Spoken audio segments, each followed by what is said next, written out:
সনদের বাইরের কিছু চাপানোর চেষ্টা হলে মানবে না বিএনপি। অমীমাংসিত বিষয় অন্তর্ভুক্ত করলে দায় নিতে হবে সরকারকে।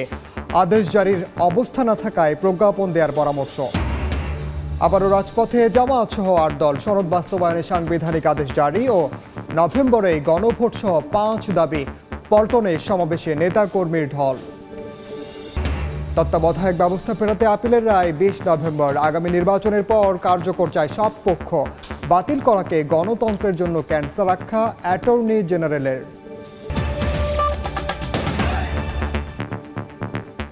সময় সংবাদের সঙ্গে আছি আমি ওমর ইনাম। জুলাই সনদের বাইরে সরকার কোনো সিদ্ধান্ত চাপিয়ে দিলে স্বাক্ষরকারী দলগুলোর মানতে বাধ্যবাধকতা থাকবে না বলে জানিয়েছেন বিএনপি নেতারা। দুপুরে গুলশানে সংবাদ সম্মেলনে কথা বলেন তারা। দলের স্থায়ী কমিটির সদস্য খন্দকার মোশাররফ হোসেন জানিয়েছেন, উপদেষ্টাদের মধ্যে কেউ কেউ সনদের বাইরে সরকারের সিদ্ধান্ত বাস্তবায়নের জন্য যেসব বক্তব্য দিচ্ছেন তা বিভ্রান্তিকর। সালাহউদ্দিন আহমদ বলেন, জুলাই সনদ ইস্যুতে রাষ্ট্রপতির আদেশ জারির মতো অবস্থা এখন দেশে নেই। প্রয়োজনে প্রজ্ঞাপন জারি করতে পারে সরকার। জুলাই জাতীয় সনদের সুপারিশে নোট অফ ডিসেন্ট বাদ দেওয়ার কঠোর প্রতিক্রিয়ায় বিএনপি। গণভোট সহ আরও কিছু ইস্যুতে সড়কে নেমেছে জামায়াত। আর সনদ বাস্তবায়ন প্রক্রিয়া নিয়ে অনড় এনসিপি। রাজনৈতিক দলগুলোকে সমঝোতার জন্য সরকারের বেঁধে দেয়া ৭ দিনের সময়ও শেষ, তবে হয়নি কোনো আলোচনা। এক সপ্তাহের মধ্যে দলগুলোর ঐক্যমত্য না হলে সিদ্ধান্ত নেবে সরকার। আগেই দেয়া এমন ঘোষণার পরিপ্রেক্ষিতে বিএনপির স্থায়ী কমিটির বৈঠক হয় সোমবার রাতে। দলটির মঙ্গলবারের সংবাদ সম্মেলনে জানানো হয়, সনদের বাইরে সিদ্ধান্ত নেওয়া হলে স্বাক্ষরকারী দলগুলো তা মানতে বাধ্য নয়। সরকারের উপদেষ্টাদের মধ্যে কেউ কেউ জুলাই জাতীয় সনদের বাইরে কোনো বিষয়ে সরকারের সিদ্ধান্তের ঘোষণা প্রসঙ্গে যে সকল বক্তব্য দিচ্ছেন তা বিভ্রান্তিকর। জুলাই জাতীয় সনদে উল্লিখিত বিষয়দের বাইরে সরকার কোনো সিদ্ধান্ত ঘোষণা করলে সনদের স্বাক্ষরকারী কোনো দলের জন্য তা মান্য করার বাধ্যবাধকতা থাকবে না। সেই ক্ষেত্রে সকল দায় দায়িত্ব সরকারের উপরই বর্তাবে। এক প্রশ্নের জবাবে বিএনপির স্থায়ী কমিটির সদস্য খন্দকার মোশাররফ হোসেন বলেন, যারা নির্বাচনে অংশ নিতে পারছে না তারা সাম্প্রতিক বিশৃঙ্খলার সঙ্গে যুক্ত। এই নির্বাচনকে নিয়ে নানা রকম ষড়যন্ত্র চলছে। যারা নির্বাচনে অংশগ্রহণ করতে পারছে না, নানাভাবে তারা দেশে অশান্তি সৃষ্টি করার চেষ্টা করছে। আরেক প্রশ্নের জবাবে বিএনপির স্থায়ী কমিটির সদস্য সালাহউদ্দিন আহমদ বলেন, রাষ্ট্রপতির আদেশ জারি করার মতো অবস্থা এখন দেশে নেই। সরকারকেই জারি করতে হবে প্রজ্ঞাপন।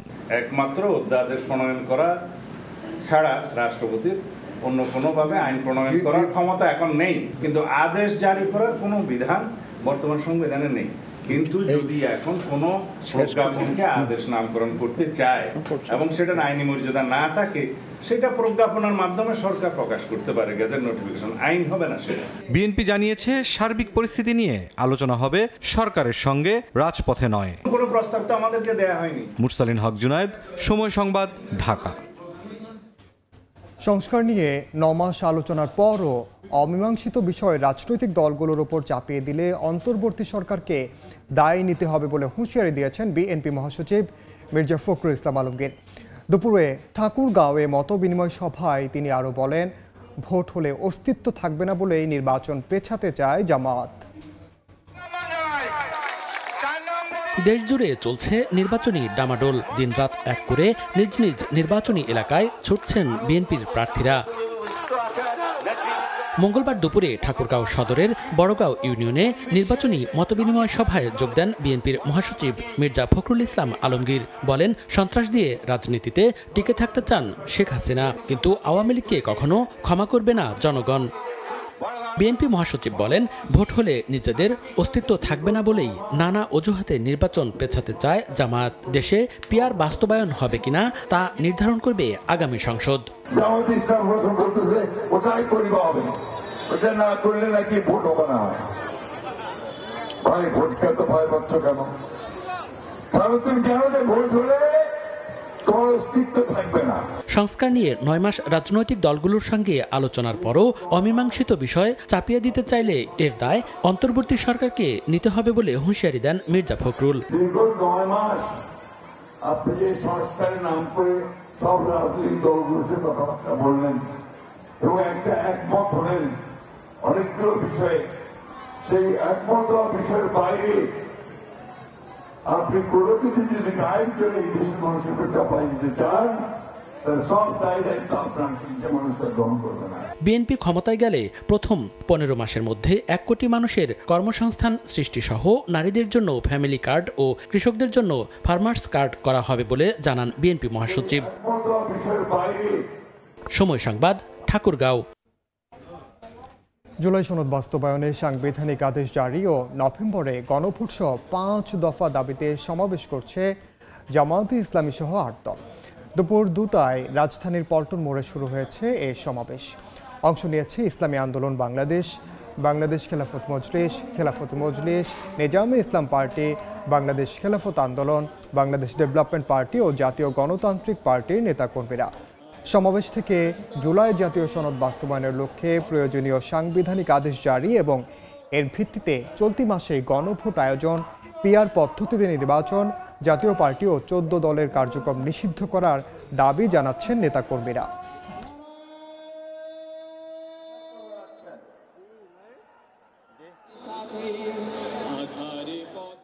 যারা সংস্কার চান তাদেরকে এই দাবির সাথে একমত হয়ে জুলাই সনদের আইনি ভিত্তির আদেশ জারিতে বিলম্বের ষড়যন্ত্র পরিহার করতে হবে।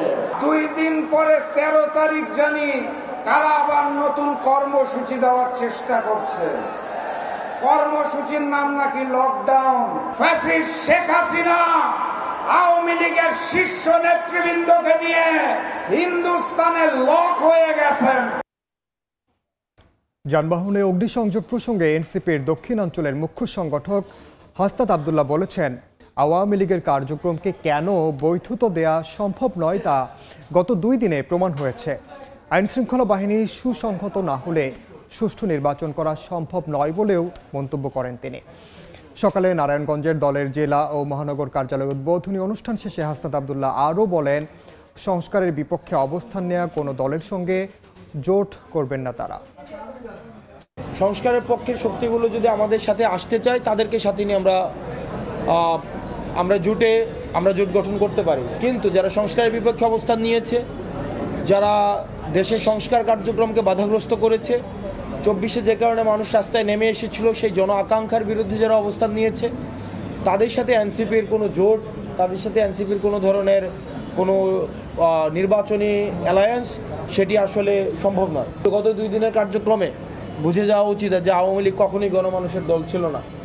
এই যে আগুন সন্ত্রাস, জ্বালা পোড়াও, এগুলো কারা করেছিল অতীতে এবং বর্তমানে কারা করেছে এটি সুস্পষ্ট হয়ে গিয়েছে গত 2 দিনের কার্যক্রমে। সময় সংবাদে আরও থাকছে, মুন্সিগঞ্জ অভিযানে অস্ত্র তৈরির কারখানার সন্ধান, বিভিন্ন সরঞ্জাম জব্দ। 13 নভেম্বর সামনে রেখে নাশকতার প্রস্তুতি চলছিল ধারণা আইন শৃঙ্খলা বাহিনীর। আবারও ফিরে এসেছে বাসে অগ্নিসংযোগ। ময়মনসিংহের ফুলবাড়িয়ায় দাঁড়িয়ে থাকা বাসে দেয়া আগুনে প্রাণ গেছে ঘুমিয়ে থাকা চালকের। কোনো রকমে রক্ষা পেয়েছেন 2 যাত্রী, মা ও ছেলে। সিসি ক্যামেরার ফুটেজে দেখা গেছে ভোররাতে বাসটিতে আগুন দিয়ে সটকে পড়ে মুখোশ পরা 3 জন। তাদের শনাক্ত করে আইনের আওতায় আনতে মাঠে নেমেছে আইন শৃঙ্খলা বাহিনী। পেট্রোল পাম্পের সামনে সড়কে দাঁড়িয়ে থাকা বাসের দিকে হেঁটে যাচ্ছে মুখোশ পরা 3 জন। 1 মিনিটের মধ্যে বাসটির সামনের অংশে আগুন ধরিয়ে সটকে পড়ে তারা। মুহূর্তেই ভস্মীভূত হয় পুরো গাড়িটি। মঙ্গলবার ভোররাতের এই ঘটনা ধরা পড়ে সিসি ক্যামেরায়। ময়মনসিংহের ফুলবাড়িয়ার ভালুকজান এলাকায় বাসে আগুন দেওয়ার ঘটনা ঘটে। এতে ঘুমন্ত অবস্থায় দগ্ধ হয়ে প্রাণ গেছে বাস চালক জুলহাসের। পুলিশ জানায়, ঢাকা থেকে ফুলবাড়িয়ায় পৌঁছে যাত্রী নামিয়ে ঘুমিয়ে যান আলম এশিয়া পরিবহনের বাস চালক। রাত বেশি হওয়ায় বাড়িতে না গিয়ে বাসেই থেকে যান 2 যাত্রী শারমিন সুলতানা রুমকি ও তার ছেলে শাহিদ ইসলাম বাদশা। হঠাৎ বাসে আগুন দেখে তড়িঘড়ি করে মা ছেলে নেমে গেলেও দগ্ধ হয়ে মারা যান জুলহাস।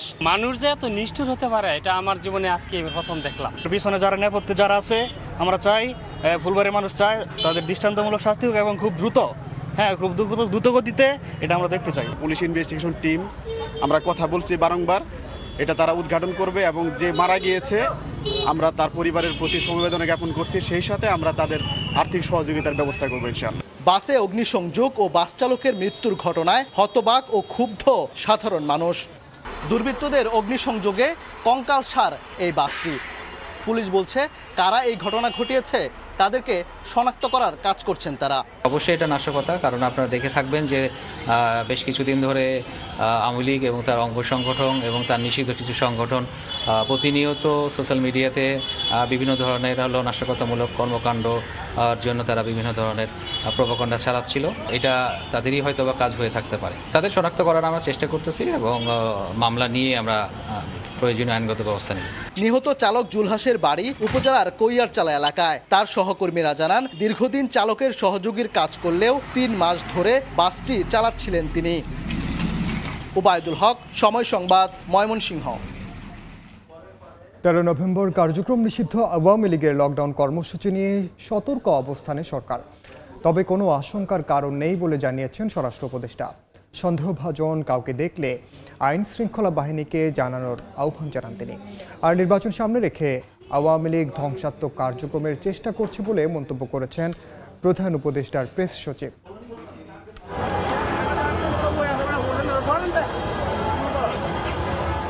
13 নভেম্বর কার্যক্রম নিষিদ্ধ আওয়ামী লীগের সর্বাত্মক লকডাউন কর্মসূচি ঘিরে জনমনে ও রাজনৈতিক অঙ্গনে উদ্বেগ উৎকণ্ঠা রয়েছে। এর মধ্যে বিভিন্ন জায়গায় কিছু বিচ্ছিন্ন ঘটনাও ঘটেছে।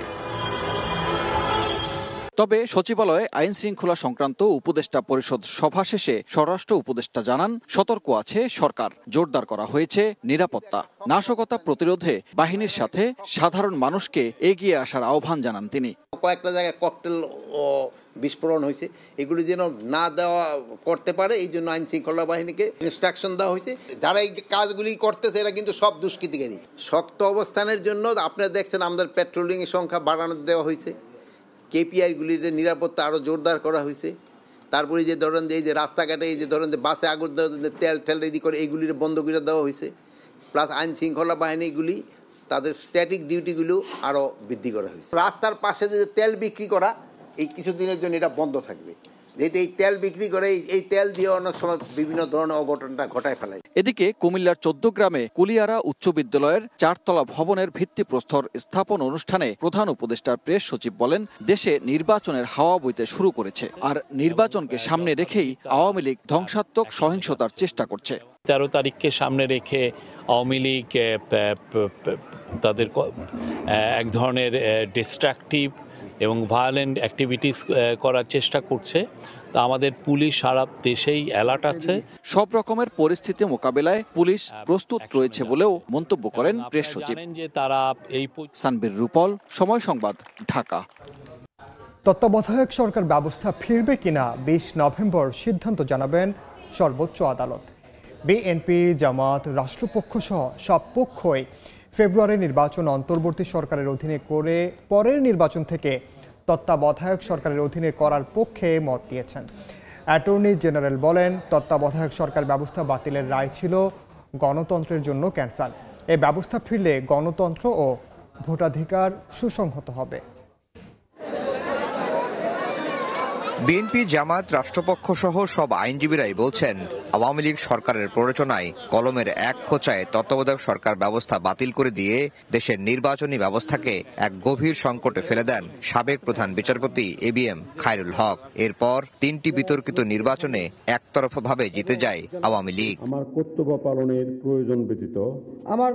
পালনের প্রয়োজন ব্যতীত 5 আগস্ট শেখ হাসিনা সরকার পালিয়ে যাওয়ার পর তত্ত্বাবধায়ক সরকার ফেরাতে আপিল করে বিএনপি, জামাত সহ একাধিক পক্ষ।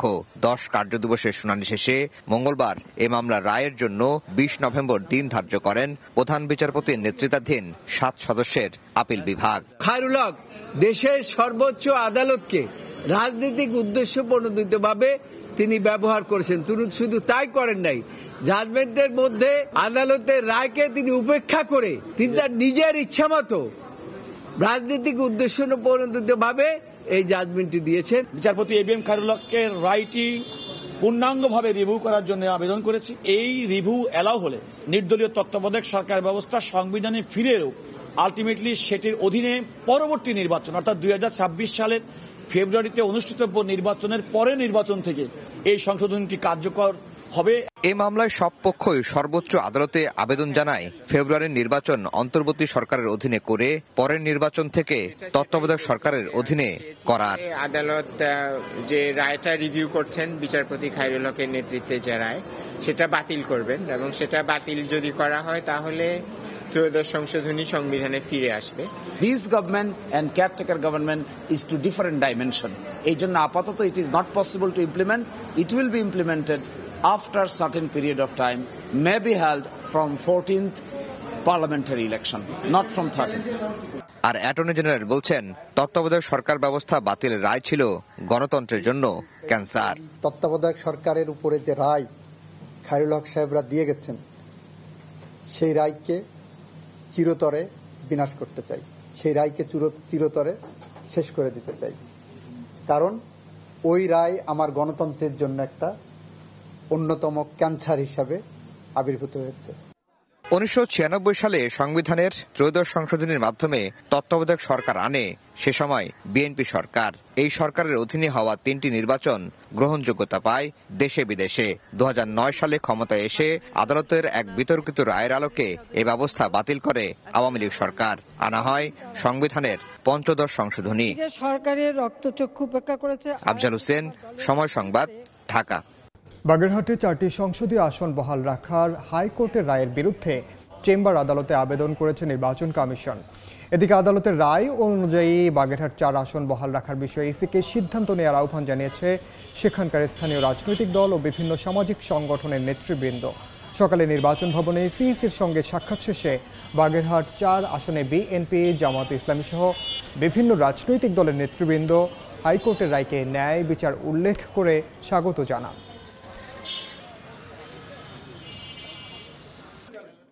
এই ডিলিমিটেশনটা যে প্রক্রিয়ায় করা হয়েছে তা আইনি প্রক্রিয়া হয়নি বিধায় বাতিল হবে।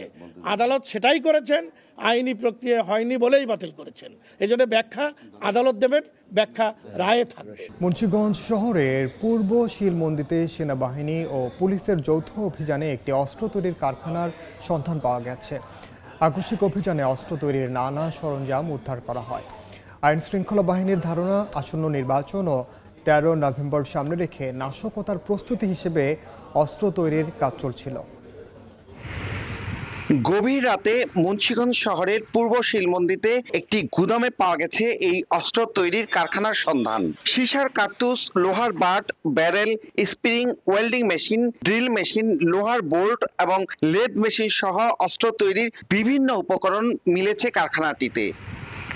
স্থানীয় সুমনলালের গুদামে কিছু অপরিচিত ব্যক্তির সন্দেহজনক যাতায়াতের খবরে গভীর রাতে অভিযান চালায় সেনাবাহিনী ও পুলিশ। যারা অস্ত্র তৈরির সাথে জড়িত তাদেরকে দ্রুত গ্রেপ্তার করা উচিত। এই অস্ত্র যদি সরঞ্জাম ভবিষ্যতে হয় আর থাকে, এই উৎপাদন অব্যাহত থাকে, তাহলে দেশ এবং জাতির উভয়েরই ক্ষতি হবে। যারা কারখানার ভিতরে অবৈধ মাল তৈরি করে তাদেরকে ধরা উচিত। পুলিশের ধারণা আসন্ন নির্বাচন ও 13 নভেম্বরকে সামনে রেখে নাশকতার প্রস্তুতি হিসেবে অস্ত্র তৈরি হচ্ছিল কারখানাটিতে। এছাড়া 1 সপ্তাহের ব্যবধানে মোল্লাকান্দিতে 2 জনকে হত্যায় ব্যবহৃত অস্ত্রও এই কারখানায় তৈরি বলে ধারণা করা হচ্ছে। সামনে জাতীয় নির্বাচনকে কেন্দ্র করে আইন শৃঙ্খলা বাহিনী খুব তৎপর আছে এবং বিভিন্ন তথ্য সংগ্রহ ভিত্তিতে আমরা প্রয়োজনীয় অভিযান পরিচালনা করছি। অভিযানের সময় তালাবদ্ধ অবস্থায় পাওয়া গেছে অস্ত্র তৈরির কারখানাটি। আটক করা যায়নি কাউকে। নাসির উদ্দিন উজ্জ্বল, সময় সংবাদ, মুন্সিগঞ্জ। পল্টনে সমাবেশে বক্তব্য রাখছেন জামায়াত আমির ডাক্তার শফিকুর রহমান। সরাসরি যাচ্ছে সেখানে। যারা জুলাই বিপ্লব মানবেন না তাদের জন্য 26 সালে কোনো নির্বাচন নাই। 26 নির্বাচন দেখতে হলে আগে জুলাই বিপ্লবের স্বীকৃতি লাগবে, আর জুলাই বিপ্লবের স্বীকৃতি দিতে হলে জুলাই সনদের আইনি ভিত্তি দিতেই হবে। এই আইনি ভিত্তি ছাড়া কোনো নির্বাচন অনুষ্ঠান হওয়ার কোনো সম্ভাবনা নেই। কখন হবে এই আইনি ভিত্তির গুণাপত্য? এদেশের মুক্তিকামী মানুষের কথা একটাই, জাতীয় সংসদ নির্বাচনের আগে গণভোট অনুষ্ঠিত হতে হবে। গণভোটের ব্যাপারে সকল দল একমত, তাহলে তারিখ নিয়ে এই বায়নাবাজি কেন? একমত হয়ে যখন স্বাক্ষর করেছি সবাই, তখন গণভোট আগে হওয়াই হচ্ছে যুক্তিযুক্ত। এর মধ্য দিয়ে আইনি ভিত্তির পাটাতন তৈরি হবে ইনশাআল্লাহ, এবং এর ভিত্তিতেই আগামী জাতীয় সংসদের নির্বাচন অনুষ্ঠিত হবে। ওই নির্বাচন যখন অনুষ্ঠিত হবে তখন আর কোনো সংশয় সন্দেহ থাকবে না। আমরা চাই আগামী ফেব্রুয়ারিতে রোজার আগেই জাতীয় সংসদ নির্বাচন অনুষ্ঠিত হোক। এইটা নিয়ে কেউ ধূম্রজাল সৃষ্টি করার পায়তারা চালাবেন না, ওদূর পিণ্ডি বুদিয়ে গেড়ে ফেলবেন না। আমরা জাতীয় ঐক্যমত কমিশনে গিয়ে সকল দল আমাদের মতামত দিয়েছি। এই 8 দলের পক্ষ থেকে ডজন খানেক নোট অফ ডিসেন্ট আমরা দেই নাই। আমরা প্রস্তাবনা যৌক্তিক মনে করে সেখানে আলাপ আলোচনায় আমরা ইতিবাচক মত দিয়েছি। এরপরে সংখ্যাগরিষ্ঠ দলের মতামতের ভিত্তিতে একটা চার্টার তৈরি হয়েছে। এটি হচ্ছে গণতন্ত্রের কথা, যে সংখ্যাগরিষ্ঠ যা বলবে বাকিরা তাই মেনে নেবে। কিন্তু আমরা দেখলাম না, কেউ কেউ তা মেনে নিতে রাজি নন। জুলাই সনদেই যদি আপনি গণতন্ত্রের প্রতি শ্রদ্ধা না দেখান, জাতীয় নির্বাচনে আপনি শ্রদ্ধা দেখাবেন কিভাবে? এই জায়গায় আসতে হবে। সকল বায়না ভুলে যান, জুলাই শহীদের রক্তের প্রতি সম্মান দেখান। জুলাইয়ে যারা লড়াই করেছে বুক টান করে, যারা পঙ্গু আহত হয়ে এখনো দুঃখে দুঃখে কষ্ট করছে, মেহরবানি করে তাদের বুকের ভাষা বোঝার চেষ্টা করুন।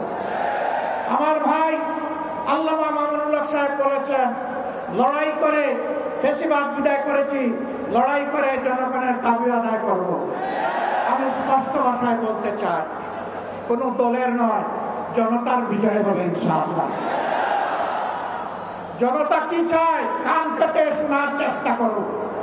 যদি এই ভাষা বুঝতে ব্যস্ত হন, তাহলে নিজের পরিণতির জন্য যে বুঝতে ব্যর্থ হবেন তাকে তৈরি থাকতে হবে। আমরা কথা দিচ্ছি বাংলাদেশের জনগণকে, আমাদের সহযোদ্ধারা আমাদের হাতে এনে মুক্তির প্রাথমিক পরিবেশটা উপহার দিয়েছে। আমরা জনগণের মুক্তি আদায় করেই গড়ে ফিরবো ইনশাআল্লাহ। আমরা ভদ্র ভাষায় কথা বলছি, ভদ্র ভাষায় কথা বলবো, কিন্তু আমাদের দাবির ব্যাপারে আমরা হিমালয়ের মতো অনড় থাকবো। কারণ এই দাবি জনগণের দাবি, কোন দলের দাবি নয়। এই দাবি বিপ্লবের দাবি, এই দাবি ফ্যাসিবাদের দাবি নয়। অতএব ফ্যাসিবাদের দাবির কাছে বাংলাদেশের জনগণ মাথা নত করবে না। তৈরি হন। যতক্ষণ পর্যন্ত জনগণের দাবি আদায় না হবে, আমাদের আন্দোলন দুর্বার গতিতে চলতে থাকবে ইনশাআল্লাহ। আজ শীর্ষ নেতৃবৃন্দ এই মিটিং এর পরে আমরা মিলিত হচ্ছি। পরবর্তী কর্মসূচি যথা শীঘ্রই আপনারা জানতে পারবেন। সেই কর্মসূচি বাস্তবায়নের জন্য প্রস্তুতি নেওয়ার আহ্বান জানিয়ে এবং সরকারকে জনগণের ভাষা বুঝে অতি শীঘ্র গণভোট আগে দেওয়ার সিদ্ধান্ত নেওয়ার আহ্বান জানিয়ে আমার বক্তব্য এখানে শেষ করছি। আল্লাহ হাফেজ। বাংলাদেশ জিন্দাবাদ। আর দলীয় আজকের এই সমাবেশ জনগণের দাবি আদায়ের পাঠাতন হোক। আসসালামু আলাইকুম ওয়া রাহমাতুল্লাহ। সরাসরি যুক্ত ছিলাম রাজধানীর পল্টনে। এ পর্যায়ে শীর্ষ সংবাদগুলো জানিয়ে দিচ্ছি আরেকবার। সনদের বাইরের কিছু চাপানোর চেষ্টা হলে মানবে না বিএনপি। অমীমাংসিত বিষয় অন্তর্ভুক্ত করলে দায় নিতে হবে সরকারকে। অস্তিত্ব থাকবে না বলে নির্বাচন পেছাতে চায় জামাত। জুলাই সনদের আইনি ভিত্তি ছাড়া কোনো নির্বাচন হবে না। পল্টনের সমাবেশে হুঁশিয়ারি জামাত আমিরের। গণভোট ছাড়া প্রশ্নবিদ্ধ হবে ভোট।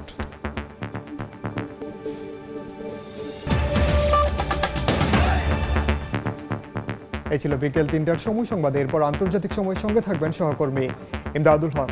ইনান, আপনাকে ধন্যবাদ। আন্তর্জাতিক সময় নিয়ে আসছি কিছুক্ষণ পর, সঙ্গে থাকুন সময়ের।